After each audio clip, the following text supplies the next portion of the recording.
بسم اللہ الرحمن الرحیم۔ حضور صلی اللہ علیہ وسلم اور تعلیم، اس موضوع پر مجھے کچھ کہنا ہے۔ یہ موضوع بڑا وسیع ہے۔ اللہ کے پیارے رسول صلی اللہ علیہ وسلم نے کہا کہ میں معلم بنا کر بھیجا گیا ہوں اور اپنے آپ کو معلم کہلوانا پسند کرتا ہوں۔ اللہ کے پیارے رسول صلی اللہ علیہ وسلم ایک دائرے میں معلم تھے تو دوسرے دائرے میں وہ شاگرد بھی تھے، وہ لرنر بھی تھے۔ انہیں جو تعلیم دیتا تھا وہ اللہ تعالیٰ، دنیا کی سب سے بڑی ذات یا پھر کریٹر، وہ اللہ کے رسول صلی اللہ علیہ وسلم کا مربی تھا۔ اور اللہ کے رسول صلی اللہ علیہ وسلم صحابہ کے لیے اور آنے والی دنیا کے تمام لوگوں کے لیے معلم بنا کر بھیجے گئے تھے۔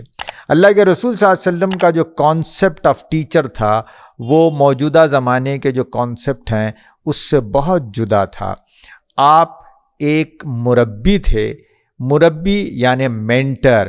ٹیچر جو ہوتا ہے وہ صرف ٹرانسفر آف نالج کرتا ہے، کتاب سے بچوں کے دماغ تک انفارمیشن کو پہنچاتا ہے۔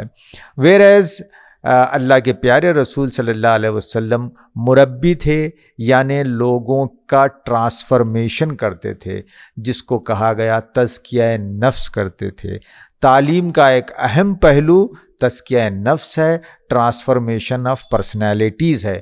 اللہ کے رسول صلی اللہ علیہ وسلم کی تعلیم کا یہ بڑا مرکزی نقطہ تھا، اور آپ نے جو پیغام لایا، آپ نے جو مقصد کو لے آیا، اس کے لیے ضروری یہ تھا کہ صرف ٹرانسفرمیشن آف نالج نہ ہو بلکہ ٹرانسفرمیشن آف پرسنالٹی ہو۔ تو یہ مقصد بنے گا تعلیم کا بھی، اور یہی مقصد بنے گا ایک ٹیچر کا بھی۔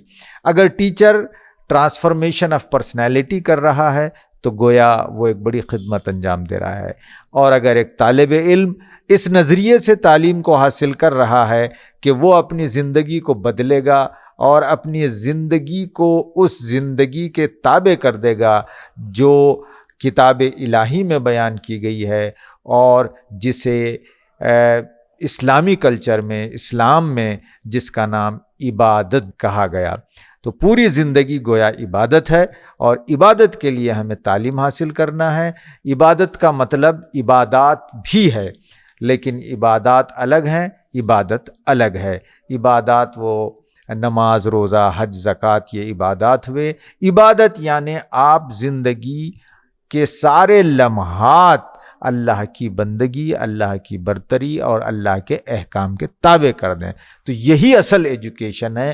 اسی ایجوکیشن کے لیے اللہ کے پیارے رسول صلی اللہ علیہ وسلم نے جد و جہد کی، اور 23 سال کے عرصے میں لوگوں کو وہ تعلیم دی جس کے ذریعے وہ اس دنیا میں بہترین زندگی گزار سکتے ہیں۔ آپ نے یہ بتایا کہ دین میں، اسلام میں تعلیم کے دوئی نہیں ہے، ڈائیکوٹومی نہیں ہے، دنیاوی تعلیم الگ، دینی تعلیم الگ، نو، ایک ہی تعلیم، مونولیت، اور اس پوری تعلیم کا سرچشمہ اللہ کی ذات ہے۔ ہماری جو کتابیں ہیں، اگر یہ تمام کتابیں کتاب الہی کے تابع ہو جاتے ہیں تو پھر ایک صحیح ایجوکیشن کو ہم امپارٹ کر سکتے ہیں۔ یہی پیارے رسول صلی اللہ علیہ وسلم کا تعلیم کے حوالے سے پیغام ہے۔